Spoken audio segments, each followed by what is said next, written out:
verdade, o tema que a gente vai tratar aqui tem a ver com uma discussão muito mais ampla que existe hoje na sociedade, não é? Que tema de redações, a questão, por exemplo, da preservação do meio ambiente tem ligação com isso, porque implica num consumo consciente. E será que a gente, como cristão, pode dizer que está lidando de uma forma santa, saudável, bíblica com essa questão e tantas outras? A mídia hoje tem um apelo muito pesado em cima de crianças e de adolescentes nessa fase de formação da identidade, da personalidade, das preferências. Grandes empresas e corporações descobriram o potencial de lucro, então filmes infantis já são feitos para a família toda. Então, há todo um apelo também em relação a produtos e o que vende, e de modo que a nova geração já cresça dentro de um ritmo de consumo, de um hábito de consumo, muitas vezes, muito maior do que aquilo que é necessário. Então, a mídia, as propagandas, a publicidade tentam convencer a gente de que a gente precisa de coisas que, de fato, a gente não precisa. Tentam convencer a gente de que o nosso valor está atrelado a produtos. E você vai ser bem-sucedido, querido, isso e aquilo, se você tiver, então, uma relação com esses produtos, com o produto deles. Essa lógica de consumo toda exige da gente um poder aquisitivo, uma capacidade que a gente não tem muitas vezes, sonha. Isso tem sido uma força motriz, uma mola propulsora para muita gente ir em busca de uma carreira rentável. Então, muitos na adolescência vão em busca de uma carreira que dê muito dinheiro. Por quê? Porque eu quero me colocar bem dentro dessa lógica consumista, alucinada, em que eu não sou ninguém se eu não tiver um salário tal e se eu não puder isso e aquilo. Então, será que é esse mesmo o projeto de Deus para nós, em termos de uma vida santa? Veja bem, a Bíblia não tem problema nenhum com a gente ter algum nível de ambição, com a gente buscar enriquecimento, com a gente buscar ter poder de consumo, não tem problema. Só que até isso a gente tem que santificar e a gente tem que pensar, será que eu estou lidando com essa questão do consumo e do consumismo de uma forma equilibrada? Será que hoje essas coisas estão me afetando de algum modo negativo? E como é que a Bíblia encara essa questão? Algumas premissas básicas aqui é que, na verdade, Deus nos criou corpóreos. Deus nos criou materiais, Ele criou o mundo material. O material é criado por Deus e está aí a serviço do homem, está aí, é claro, para ser usado e para ser consumido. E Deus, então, não proíbe de modo algum, pelo contrário, prevê tudo isso. Diz lá, Gênesis, no capítulo 1, quando Deus criou tudo, viu que tudo era muito bom, e Ele criou plantas para que nascem na terra e produzam sementes, e árvores que dão frutos e sementes. Então, o material foi criado para ser consumido, sim. Então, esse não é um problema. Na verdade, a Bíblia apresenta Deus como o dono de um grande jardim, o senhor de uma terra. E ele teria, então, colocado a gente como jardineiro, como o ser humano é o jardineiro, é o que vai cuidar do jardim de Deus, do mundo de Deus. Então, consumo consciente, pensar em preservação do meio ambiente, do planeta, tem uma questão altamente espiritual para nós, porque isso tem a ver com uma consciência de que eu sou esse jardineiro que Deus colocou aqui para cuidar do jardim dele. Por isso que um dos lemas da igreja é reconciliar o homem com Deus, com o próximo e com a criação. Por quê? Porque a gente precisa ser reconciliado com a criação, porque o pecado leva a gente a ter uma ação predatória diante de tudo, diante do meio ambiente, diante de Deus, diante de nós mesmos e diante do próximo. O pecado destrói tudo à volta, essa que é a verdade.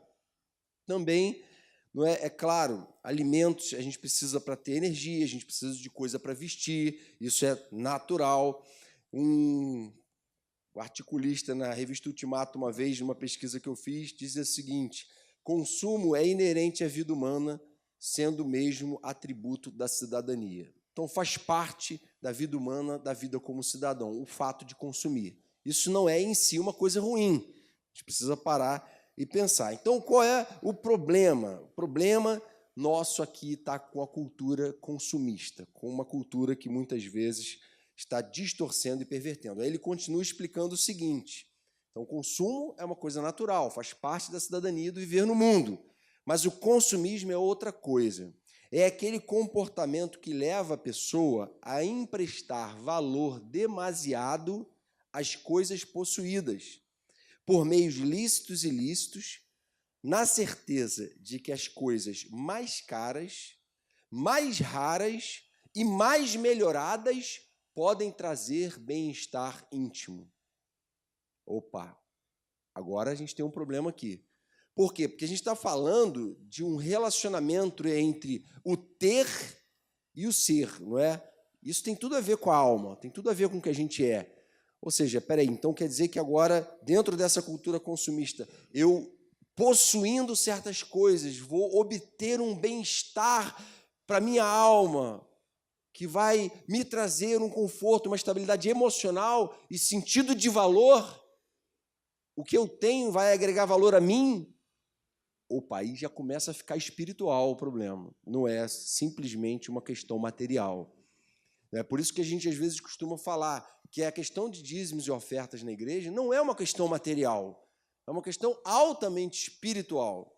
E a gente precisa aprender a lidar com o mundo material de forma espiritual, santa, conforme o Evangelho nos ensina. A gente vai ver um pouco disso aqui.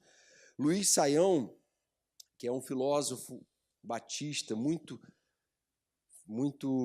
assim, uma análise muito equilibrada, muito admirado, por acaso é professor do Clovinho e do Felipe lá no seminário, não sei se eles tiveram aula com ele lá, mas ele diz o seguinte, no artigo dele: o consumismo se revela como uma consequência da alienação do prazer.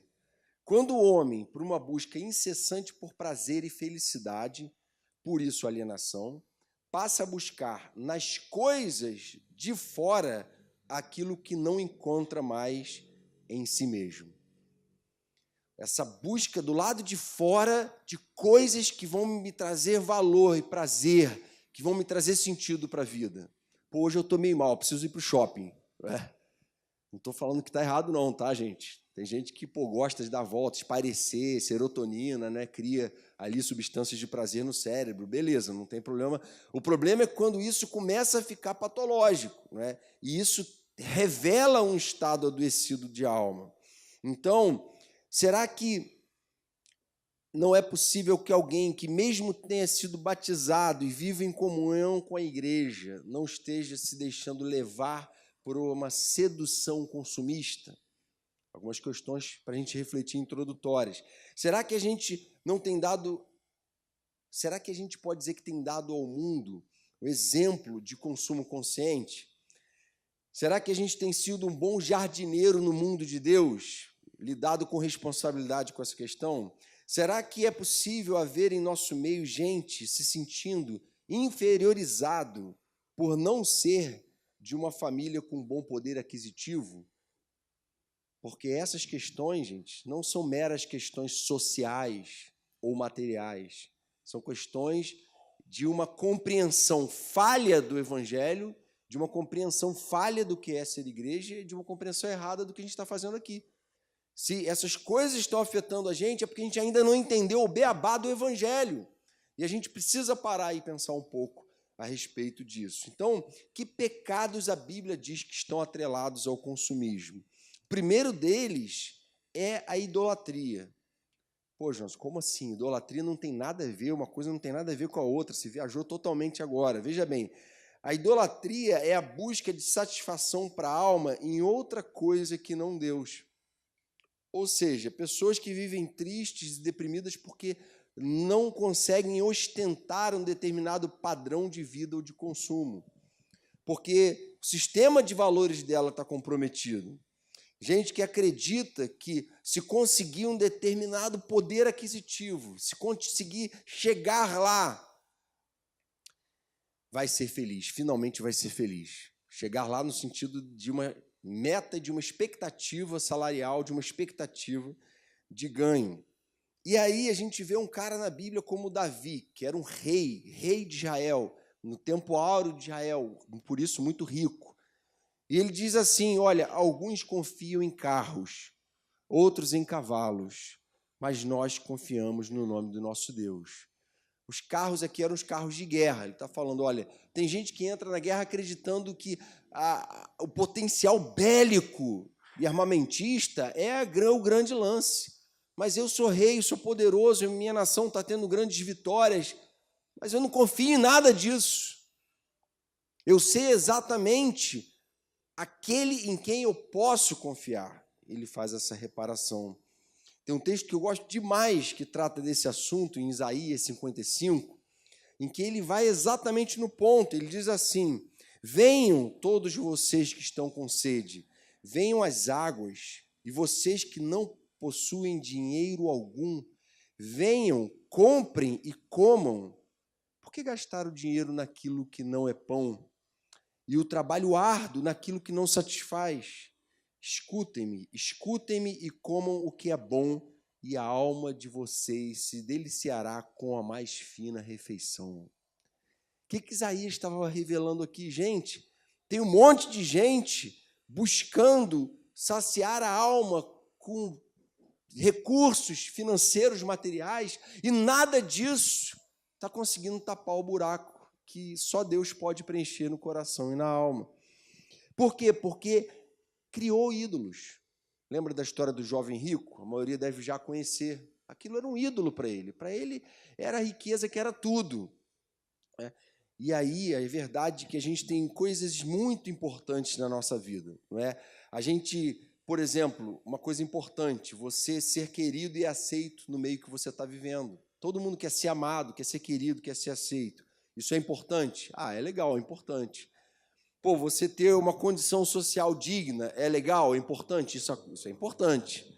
Você conseguir uma companheira ou um companheiro para você namorar e sonhar junto no futuro, isso é importante? Isso é importante, legal.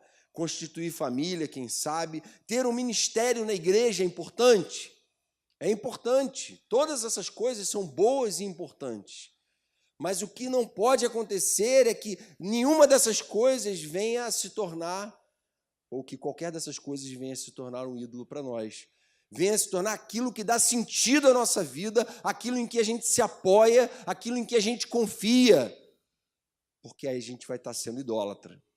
E aí a gente vai estar invertendo as coisas. O consumismo, enquanto tentativa de satisfazer a alma, é idolatria. Então esse é um primeiro pecado que a gente precisa refletir dentro dessa cultura que valoriza as pessoas pelo que elas têm e não pelo que elas são, enquanto o Evangelho chama a gente a valorizar cada pessoa pelo que é e não pelo que tem. Amém? Segunda questão, inversão de valores. Então, exatamente continuação aqui, não é disso que eu acabei de falar, essa avaliação equivocada e invertida. Então, hoje há campanha de direitos humanos para dar fim ao bullying, para dar fim ao racismo, para dar fim, ou melhor, para reivindicar direitos do desfavorecido, das minorias, valorizar a mulher, que numa cultura machista sempre foi colocada de lado, há conquistas nesse campo que têm sido empreendidas, e tudo isso, na verdade, em princípio, são coisas boas de se buscar, e que, na verdade, gente, são questões que o Evangelho já apresenta há muito tempo. O Evangelho já apresenta esses valores e coloca esses pingos nos is há muito tempo. Vejam o que Jesus diz lá em Mateus 6, verso 25. Ele fala assim, olha, não é a vida mais importante do que a comida e o corpo mais importante do que a roupa?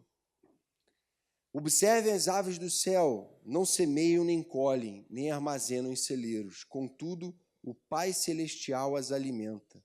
Não tem vocês muito mais valor do que elas? Jesus está dizendo assim, olha, vocês não são criação como o resto da criação. O ser humano foi criado à imagem e semelhança de Deus, é a coroa da criação. vocês têm um aspecto diferenciado, porque nenhum outro ser, animal, vegetal ou mineral, foi criado à imagem e semelhança do Criador. Só vocês. Vocês estão aí para serem mordomos, para serem administradores dessa natureza, jardineiros. Vocês são aqueles em quem Deus imprimiu características deles. Portanto, vocês têm que entender e ter noção do valor que vocês têm.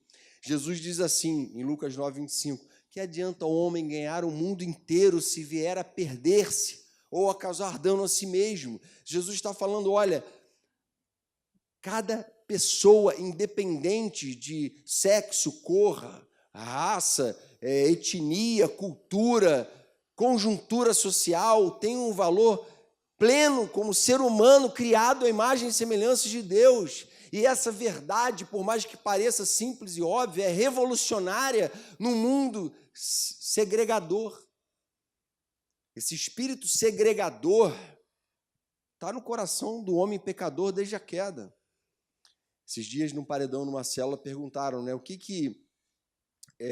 como é que, né, de repente, começaram as etnias, e a gente começou a especular ali, porque nenhum de nós, nem eu, éramos especialistas, e eu fiz uma especulação para mim, a razão de haver esses grupos lá no passado sendo formados em regiões separados por cor e nas etnias antigas, tem a ver com esse espírito faccioso e segregador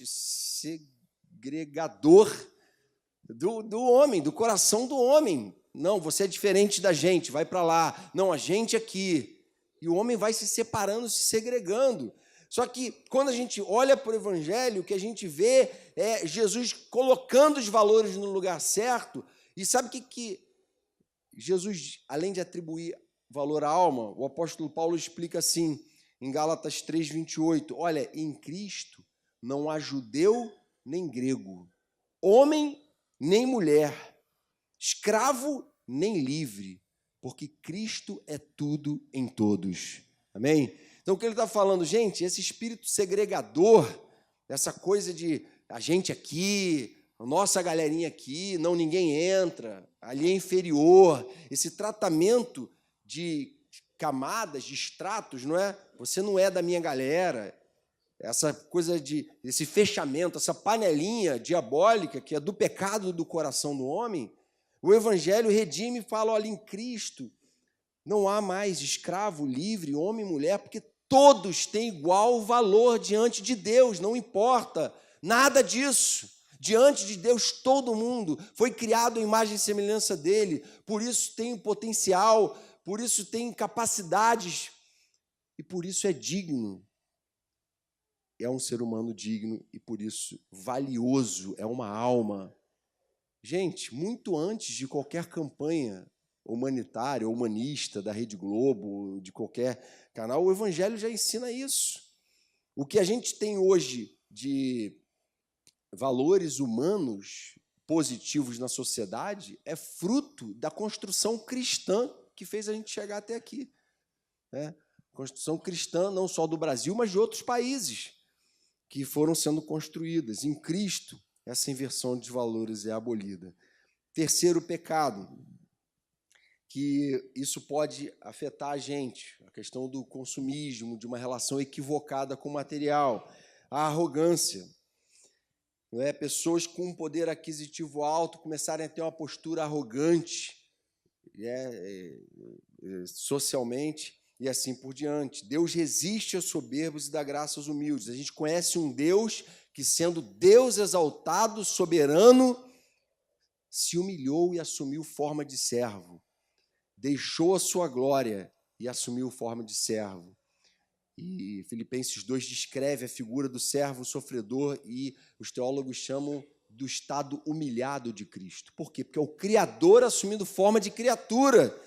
E aí, por vários meios, e esse é um deles, o homem se ensoberbece, se envaidece. Agora, especificamente em relação ao consumismo, tem um texto muito interessante que você consegue ver essa cena aqui no shopping, não é? Olha só o que Isaías fala em Isaías 3,16. O Senhor diz, por causa da arrogância das mulheres de Sião. Então ele está falando assim, está falando das mulheres do povo de Deus, das mulheres que viviam em Jerusalém, daquelas que frequentavam a igreja da época. Ele está falando, essas mulheres se tornaram tão arrogantes que caminham de cabeça erguida, flertando com os olhos. Olha o flerte aí, essa palavra já existia. Não sei se a geração atual usa. Desfilando com passos curtos, com enfeites tinindo em seus calcanhares. O Senhor arrancará os enfeites delas, as pulseiras, as testeiras e os colares, os pendentes, os braceletes e os véus, os enfeites de cabeça, as correntinhas de tornozelo, os cintos, os talismãs e os amuletos, os anéis e os enfeites para nariz, e as roupas caras, as capas, as mantinhas, as bolsas, os espelhos, as roupas de linho, as tiaras e os chales. Caramba, desmontou o guarda-roupa de todo mundo aqui, né? Gente, presta atenção aqui. Será que Deus, então, está detonando esse negócio de eu ter um guarda-roupa forrado com coisas maneiras que eu gosto da moda? Não, ele completa qual é a questão, qual é o grande problema aqui. Ele diz assim, em vez de perfume haverá mau cheiro, em vez de cintos, corda, em vez de belos penteados, calvície, em vez de roupas finas, vestes de lamento, em vez de beleza, cicatrizes. Se você voltar no verso 16, ele diz assim, por causa da arrogância das mulheres de Sião. Está falando assim, as mulheres de Jerusalém, elas foram de tal forma tomadas por vaidade e um espírito consumista e ostentador, que haverá juízo sobre elas. Por quê? Porque elas se deixaram vencer pelo pecado e dominar por esse pecado. Então, cuidado com essa coisa da ostentação. A gente vive numa cultura de extrema valorização da aparência, do que eu estou mostrando, eu preciso mostrar, e o Instagram ali é um ambiente de celebração. Eu sempre toco nessa questão das redes sociais, porque eu sei que tem uma galera aí pendurada, né? Pô, de ostentação, de mostrar, de se gabar, de se sobrepor, de, enfim, se envaidecer e de nutrir vaidade. Então, cuidado para você não deixar a sua identidade ser definida pelo que dá popularidade nas redes sociais, porque todo tipo de coisa abominável, de impureza, de imoralidade sexual, de imoralidade, seja em que natureza for, dá popularidade. Então, cuidado com quem está fazendo a tua cabeça, com quem está ditando o teu comportamento, com quem está forjando os seus valores, porque há muita vaidade e soberba na nossa cultura e muito culto a isso no nosso meio. Se você já recebeu Cristo, uma nova identidade a partir de Cristo precisa ser forjada em você. A soberba dos que estão embebidos do espírito consumista tem promessa de juízos de Deus, e é isso que Deus fala ali em Isaías. Bom, então esse outro pecado, né, o pecado da arrogância. Aí o pecado da cobiça, quarto pecado aqui, que está atrelado a isso. Cobiçar é desejar de forma invejosa alguma coisa de alguém. E é interessante que Deus colocou 10 mandamentos só na Bíblia, né? Como a base de toda a lei, de todo o Antigo Testamento e de toda a Bíblia, né? Que são os 10 mandamentos. E um deles é: não cobiçarás a casa do teu próximo, não cobiçarás a mulher do teu próximo, nem os seus servos ou servas, nem o seu boi ou jumento, nem coisa alguma que lhe pertença. Esse desejo invejoso da coisa do outro. Isso, gente, está dentro do coração pecador de todo mundo. Se a gente não pedir para o Senhor purificar o nosso coração disso, dentro de uma cultura que cultua a cobiça, em que a cobiça é normal, aceita, e isso vai impregnando o coração, e isso vai abatendo o teu senso de valor próprio. Não é? Tem gente que acredita que, muitos marginais, na verdade, quando são entrevistados, não é? Porque eu queria ter as coisas que o playboy tinha, e eu não tinha as coisas que os playboys tinham, eu queria ter. Né? E aí, pô, galera de direitos humanos, pô, coitados deles, não é? Pobrezinhos, não é? Pô, não tiveram acesso ao tênis de marca, não é? Aí, pô, tiveram que assaltar. Na verdade, que isso é um papo totalmente furado, né? A pessoa assalta, não tem nada a ver. Tem um monte de gente analfabeto, humilde, pobre, miserável, mas que está ali vivendo uma vida digna e honrada e honesta. Não tem nada a ver uma coisa com a outra. A pessoa assaltou porque ela cobiçou, porque ela deu vazão para o pecado, né? Porque ela deu vazão para isso. Tiago 1,14 diz assim: cada um é tentado pela sua própria cobiça, quando isto atrai e seduz. Então, em termos bíblicos, o problema não é uma conjuntura social que está cercando a gente. O problema é o pecado, e tem que ser apontado a verdadeira razão do problema. Então, o pecado da cobiça é o que mais inspira publicidade, é o que mais dá lucro para empresas, é o que vai fazendo você ser manipulado sem perceber. Tudo que precisamos desejar é a boa, perfeita e agradável vontade de Deus. Então, esse foi o quarto pecado, associado ao consumo e ao consumismo, né? Quinto pecado, a perda do domínio próprio. Um outro problema que tem assolado muita gente é gastar mais do que ganha. Chega no Natal, muitas famílias ficam encalacradas porque botam presentes e viagens caras parceladas no cartão e entram um ano endividado. E aí Jesus ensina o uso controlado dos recursos. Ele diz assim, em Lucas 14, 28, pois qual de vocês, pretendendo construir uma torre, não se assenta primeiro para calcular a despesa e verificar se tem os meios de concluir? Jesus está falando, olha, a gente tem que ter uma relação responsável com o dinheiro, porque o dinheiro não é amaldiçoado, mas o amor ao dinheiro é a raiz de todos os males. A Bíblia ensina isso. O dinheiro pode ser bênção, é para ser bênção, mas se eu tiver uma relação irresponsável, inconsequente com ele, eu vou sofrer terrivelmente. Parece que até alguns anos atrás, a estatística dizia que a principal causa de divórcios nos casamentos... De divórcios, né? Era o adultério. Teve uma onda de adultério muito forte na época, não que hoje não aconteça, né? Mas era a principal causa. E hoje, nas estatísticas, o que aparece em primeiro lugar são problemas financeiros. Casais que se endividam, isso causa um conflito insolúvel na relação. E isso mostra o quê? Que a sociedade está adoecida, porque existe já uma cultura de que eu não sei quanto eu ganho, mas eu tenho que ter isso. Eu não calculei se eu vou conseguir pagar isso, mas eu preciso comprar, porque meu valor está atrelado a isso. Eu vou fazer tudo, eu vou me endividar, cheque especial, e vocês não têm de lidar com isso ainda, graças a Deus, né? Cartão de crédito, e você vai consumindo. Mas, na verdade, gente, sabe quando é que é o momento de você começar a se preparar para esse contexto de casamento? Certa vez eu vi isso, eu achei muito sábio. Não sei se você já me ouviu falar isso, né? O cara, numa palestra sobre família, perguntou, sabe quanto tempo antes de casar você se prepara para casar? Chuta aí. Quanto tempo antes você começa a se preparar para casar? Aí o palestrante disse, 20 anos. 20 anos de casar, você já tem... anos antes de casar, você já tem que estar se preparando para casar. Então, a hora de você se preparar para casar já começou há muito tempo, porque você já está em formação, e essa pessoa que você está se formando vai ser um marido maduro, sábio, equilibrado, ou vai ser um cara descompensado, consumista, desequilibrado, que gera conflito dentro de casa. A mulher que você já está se formando cada vez mais uma jovem madura, que está aprendendo as coisas de Deus, a sabedoria do alto, e que vai ser uma mulher sábia que edifica a casa, que já está com 13, 14 anos indo em conferência do MUV para aprender como é que é ser mulher, né? Porque é aberto para todo mundo, vocês sabem. Então, por quê? Porque eu quero aprender, porque eu estou me preparando. Eu acho que eu vou casar, pelos meus cálculos, daqui a 15 anos, mas eu quero estar preparado quando chegar lá. Então, essa preparação tem que ser agora. Preparação de eu saber lidar de forma responsável com o que eu tenho.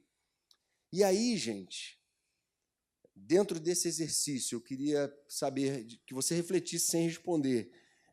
Você exige dos seus pais o que eles não podem te dar? Você está satisfeito com o celular que você tem hoje? Ou se você tem ou não celular? Você desenvolveu diante de Deus um coração grato por tudo que você tem hoje? Essas não são questões meramente materiais, gente. o modo como a gente lida com isso revela se a gente entendeu ou não o Evangelho.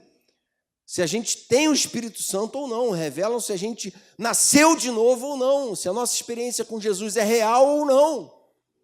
Porque se eu venho à igreja, digo que sigo a Jesus, mas sou uma pessoa avarenta, uma pessoa que não ajuda ninguém, uma pessoa pródiga, né, como o filho pródigo, que é um gastador compulsivo, desequilibrado, que não planeja, que não está se preparando, que não pede perdão a Deus quando gasta mais do que ganha, enfim, quando vive reclamando com os pais porque não tenho isso, não tenho aquilo, estou insatisfeito com esse, eu preciso daquele, e vai se impondo, e os pais às vezes se sacrificando. Que diferença é essa que o Evangelho está fazendo? Que evangelho é esse? Que cristianismo é esse? Que não tem nada a ver com Cristo. A gente precisa pensar. Então, quinto pecado foi a perda de domínio próprio. A gente precisa aprender a ter domínio próprio e calcular. E o último aqui, gente, eram 23, eu diminuí para 6. Tá? Eu esqueci de fazer essa brincadeira no início, agora já está no final. Já falei que é o último ponto, eu ia brincar. Ganância. Veja bem, olha o que a Bíblia ensina. Jesus, de novo, Lucas 12, 14. Cuidado, fiquem de sobreaviso contra todo tipo de ganância. A vida de um homem não consiste na quantidade dos seus bens. Jesus está falando assim, gente, toma cuidado para você não entrar nessa roda viva, nessa coisa alucinada, gananciosa, de querer sempre ter mais e nunca se satisfazer e nunca ser grato pelo que você tem. Veja bem, existe uma diferença entre ganância e ambição. A ambição, ela, em algum nível, pode ser importante, não só saudável, mas importante. Uma pessoa que não tem ambições, pô, você vai fazer vestibular para quê? Pô, nem sei se eu estou afim de estudar. Tem uma coisa errada, né? Pô, você quer ser o quê? Qual a sua profissão? Qual vai ser seu meio de vida, né? Como é que você vai sustentar a sua casa? Ah, não quero me preocupar com isso, não. Tem alguma coisa muito errada aí. Então, nesse sentido, você ter uma ambição, ter uma expectativa, você ter um projeto, isso é bíblico, porque a palavra ensina. Paulo explicou à igreja de Tessalônica, olha, quem não trabalha, que também não coma. O trabalhador é digno do seu salário. Então, ter algum tipo de ambição até certo ponto, isso é meritório, é bom. Agora, o que Jesus está falando aqui é de ganância. Ganância é, não importa o que tiver que fazer, eu vou fazer para pisar na cabeça do outro para conseguir alcançar o que eu quero. Porque o ganancioso, ele corrompe princípios. Ele abre mão, ele quebra a ética cristã, ele começa a agir simplesmente tendo o fim, que é ficar rico, como a coisa mais importante. E aí os meios, os fins justificam. Né? E na Bíblia não justificam. Os fins não justificam os meios. E está cheio de gente enriquecendo de forma ilícita. Está cheio de coisa muito errada atrelada à questão financeira. O consumismo, então, para o ganancioso, se transforma num gastar, ou melhor, ganhar para gastar como um fim em si mesmo. Eu ganho para gastar, isso é um fim em si mesmo. É preciso a gente colocar limite às nossas ambições. A ambição é saudável, mas ela precisa ter limite. Ela não pode se transformar em ganância, numa coisa desenfreada. E aí, para a gente concluir aqui, se você tem Cristo, então já tem tudo o que precisa. Amém? Agora fala para quem está aí do teu lado. Se você tem Cristo, então você já tem tudo o que precisa.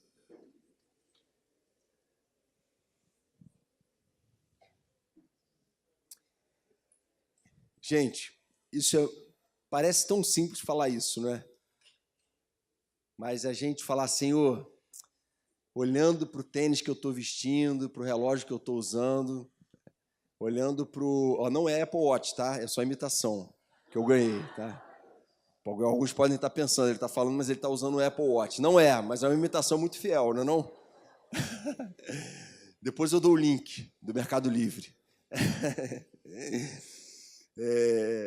Gente, que Deus nos capacite a viver livres das amarras do consumismo. Não é? Será que a gente pode dizer que a gente realmente não é refém dessa cultura toda? Será que a gente pode dizer que nosso coração está puro, está livre disso, dessa ostentação toda? Será que a gente olha para o relógio que tem, para a roupa que está usando, para a casa que mora, para o padrão de vida que a nossa família tem e fala, Senhor, obrigado, porque tudo isso veio das tuas mãos, e é muito mais do que eu precisava para sobreviver. Gente, eu estou falando aqui, eu sei que é um público variado, que tem gente vivendo diferentes níveis sociais aqui dentro. E aí, diante de Deus, todo mundo aqui é exatamente igual em valor. Ninguém aqui vale mais do que ninguém, todo mundo vale muito, é muito precioso. E será que nós conseguimos entender o valor da nossa própria vida e olhamos para ela e dizemos, Senhor, obrigado, porque eu já tenho o Senhor, então eu tenho tudo que eu preciso. Obrigado, porque o Senhor tem me dado até materialmente mais do que eu preciso para sobreviver. O Senhor me dá até um conforto. Tem até televisão na minha casa. Eu tenho até celular, né? Eu tenho até uma família, eu tenho a igreja. Senhor, quanta coisa eu tenho. Entendem? Esse espírito de gratidão que a Bíblia ensina, em todas as coisas deem graças, porque essa é a vontade de Deus para com vocês, que vocês deem graças em tudo, que vocês entendam de uma vez por todas esse valor tão básico do Evangelho, de ter a alma saciada pelo próprio Deus, de uma forma que a gente possa dizer como Paulo. O que Paulo falou? Estou feliz com qualquer situação. Eu aprendi a viver em fartura e aprendi a viver também em aperto. Eu aprendi a passar fome e aprendi a viver regaladamente. Aprendi a viver diante de um banquete e a passar situação de escassez. Eu aprendi a viver em qualquer situação. E em todas essas coisas eu sou mais que vencedor por meio daquele que me amou. E em todas essas coisas eu já conheço o meu valor diante de Deus. Eu não posso me deixar afetar, condicionar e deprimir por causa de ditames publicitários da nossa cultura, por causa de modinhas de grupinhos populares da escola ou da praia, porque não são eles que vão definir a minha identidade, mas ela já está muito bem definida em Cristo. Amém? Senhor, obrigado pela Tua palavra, que o Senhor abençoe, Pai, o nosso coração e venha nos ensinar que esses versículos que a gente leu, que a própria leitura devocional da Tua palavra venha todo dia nos ensinar a ter uma relação santa e equilibrada com tudo que a gente tem, para que a gente use tudo que a gente tem para a Tua glória, inclusive sonhos de carreira, sonhos de salários, ambições que são lícitas e dignas, que o Senhor santifique cada uma delas e use toda a nossa vida e potencial para a Tua glória, é o que te pedimos. Em Teu nome, Jesus. Amém, Pai.